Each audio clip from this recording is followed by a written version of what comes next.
Hi, I'm Liam from Visune, and in this video we're going to look at how to use and get the most out of our material assets. Using our material packs can help you test and validate CMF choices or inject a ton of realism into your scenes. Whether you're a beginner looking to use them as they come or a pro looking to rip them up and make new finishes, they can be extremely useful in your workflow. Our team has gone to great lengths to ensure parity across software and ensure materials are consistent all the way from our website to the app to your library. Before you purchase a material pack, make sure it's compatible with your software. Our PBR materials are distributed in Keyshot and Blender native formats with textures included for use in any software. Our procedural materials are software dependent. Some will just be for one program, others for more. Check the product listings for full details. As of recording, most of our resources are built for Keyshot 10 and compatible with any later version. For Blender, we use 5.1 as a base. The easiest way to install materials is through our companion app, which downloads, unpacks, and installs materials you purchase through the site. The app creates an organized file structure, placing your purchases in the relevant category. And if configured correctly, the app will put your purchases right into your Keyshot or Blender library, ready to drag and drop into any scene. Watch our dedicated tutorial on using the app if you'd like to know more. If you prefer not to use the app, you can still download materials straight from the site. For Keyshot, simply unpack the .zip file and place the material folder in your default materials directory, usually located here. When you refresh your library or next open Keyshot, your materials will be ready for you. For Blender, make a folder for your downloads and add your unpacked material there. Go to Edit, Preferences, File Paths and add that folder to your asset libraries.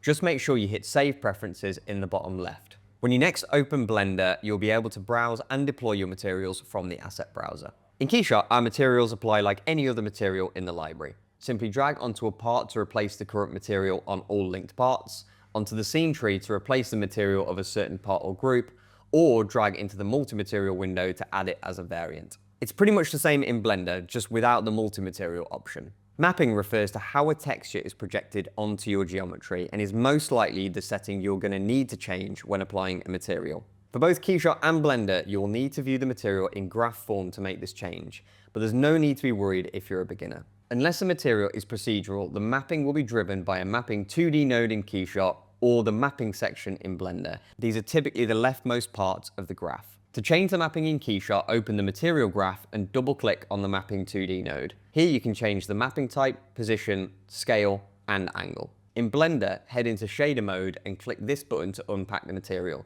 Then you can edit those settings in the mapping panel. We expect and encourage customers to make changes to materials, so we try to make them as easy as possible to alter. Materials with this symbol are specifically configured to give you complete control of the color without any advanced material knowledge. These materials will either have quick access controls for diffuse or color, or in the case of PBR materials, will be driven with a near white diffuse texture. For the PBR materials, in Keyshot, go to the Textures tab.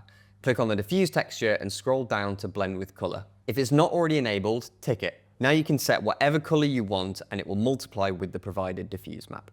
In Blender, it's slightly more complicated, but still very easy. Simply look for the diffuse or base color input of your material, press Shift A and drop a mixed color node in the chain. Now you can colorize the diffuse to whatever you require. Now let's dive more into these graph displays to see what else you can change. These are essentially a flowchart running from left to right.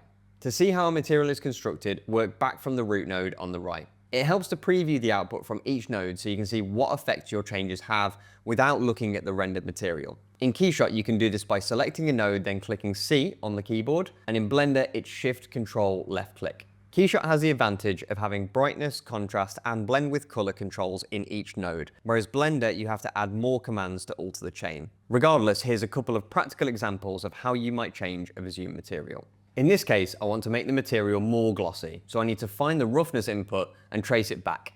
Here is the roughness texture. I can either achieve this by decreasing the brightness of this node, decreasing the roughness, or by adding a new node after it to make the change. For the second option, I can right-click the blue line, Utilities, Color Adjust.